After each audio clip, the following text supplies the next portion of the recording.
This is PSUthink with field correspondent Ricky Blair, your host Matt Mignogna, and you, Penn State. Welcome to the show.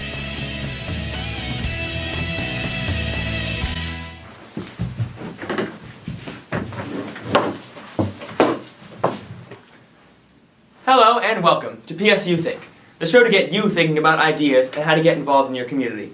I'm your host, Matt Mignogna, and today, PSU thinks about leadership. We all have a basic understanding of what it is, but there are so many different ways and styles of leadership.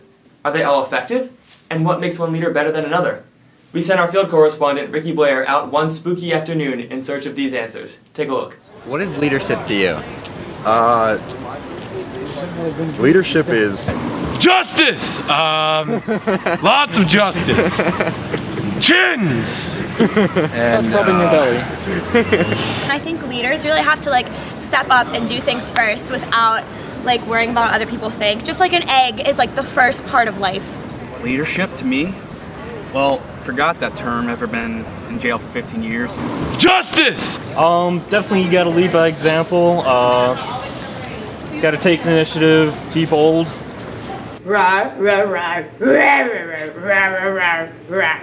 Leadership is about making a goal and making it happen with a little amount of resources and a lot of damage. I mean, not a lot of damage. Don't forget to play.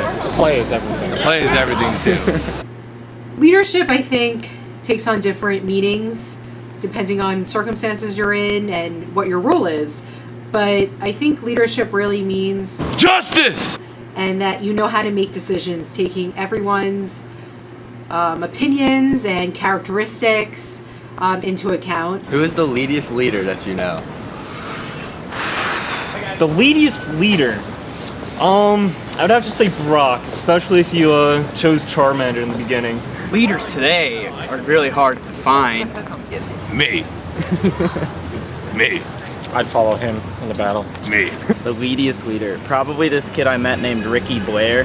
He's in my management class, and he's got his own show that he's pretty much the host of, the field correspondent. That's leadership at its finest. So, thumbs up. Whoa, I'm gonna stop you right there, buddy. There is only one host of this show, and they couldn't find him, so that's why I'm here. So next time, think twice before you insult the backup host of PSUthink. Wow, I'm so flustered I actually forget what we're talking about. Leadership. Oh yeah, leadership. Well, now we know the thoughts of the two most prominent groups on leadership, inmates and men in tights. But if you do want to know more, I recently got a chance to speak with the Dean of the Schreyer Honors College, Brady. Hello, I'm Christian Brady, Dean of the Schreyer Honors College here at Penn State. Whether we like it or not, at some point we get thrust into positions of leadership. One of the things to recognize is that leadership is not just about being a person who makes decisions and makes others come in line, but rather it's building trust, building community, and consensus. We were talking about different leadership approaches and different styles, and obviously you're very involved with leadership. Well, leadership is such a big concept, and I actually still find it rather difficult to define. I started doing leadership-type programs when I was actually in elementary school through 4-H. And of course, as I moved along, found myself in different leadership positions. Now we have the Presidential Leadership Academy that is open to any student at University Park, but it is administrated through the Honors College, and I'm heavily involved there. That program has a focus on developing critical thinking skills. So the Leadership Academy focuses upon the fact that as a leader, you're going to have to make very difficult decisions. Mm-hmm. And oftentimes they're going to be decisions that don't come out of your area of expertise. That a leader is not necessarily the person who sits at the head of the table. A leader is not necessarily the one who is the chair of a committee, but the people who are participating within the process, within the community, and helping to make those decisions and helping to inform others in the decision-making process. Because they're the unseen leaders, some of them too. Yeah, and sometimes unseen, and of course a good, let's say, chair or president, that is someone who carries that title, is going to make sure that they have the right people around them who will provide that wherewithal and that leadership. And then ultimately, though, someone at the top or at the tip of the spear will have to make the difficult decisions, ultimately taking in the information that they've received.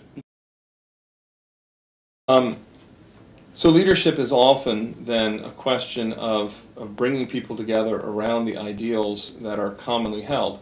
And sometimes that means, to move things forward, that, in fact, most of the time it means not everybody's going to get everything that they would like. Mm-hmm. But if you can find the common ideals, the common ground, common goals, that's how you can move forward. And again, I think that's in stark contrast to what we tend to think of as leaders. I remember it was, we were in Philadelphia with the Leadership Academy, but the quote was something along the lines of, we won't be remembered for the ideologies that we stood for, but the compromises that we made. And that was in a positive spin. That is, it's fine to hold firm on one particular in political life in particular, one particular policy. Mm-hmm. But if that becomes the litmus test for everything else, frankly, it's impossible, at least in a deliberative body, to do governance, because you have to be willing and able to compromise. Well, the Presidential Leadership Academy is about 5 years old now, and it began with a very generous gift from Ed and Helen Hintz. Ed Hintz has been on the Board of Trustees for almost 3 decades now. Hintz Alumni Center.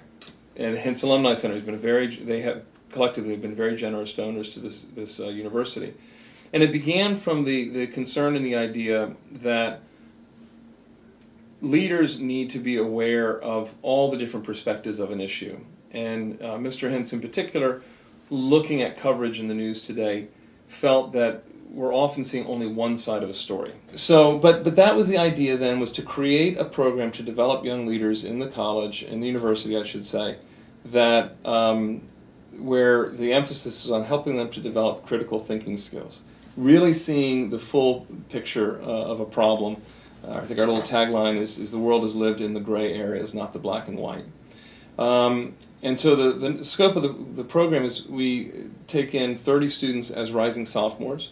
In the fall of their sophomore year, they take a 2-credit class with the president of the university. And then in the spring of their sophomore year, they take a 3-credit class with the dean of the Honors College, who happens to be me.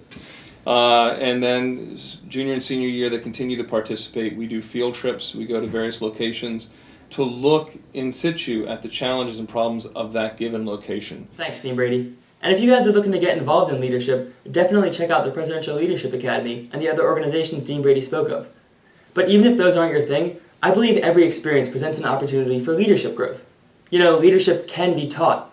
You might have a really great voice or a magnetic personality, but it's when you actually get out there, start doing things, see what works and what doesn't work, that you learn about yourself and grow as a leader. So whether you're on a small team for a class or a special team in your college, try being a leader and see what happens. You might be surprised what you can do. That's all for PSUthink. I'm Matt Mignonia. I'll see you guys later.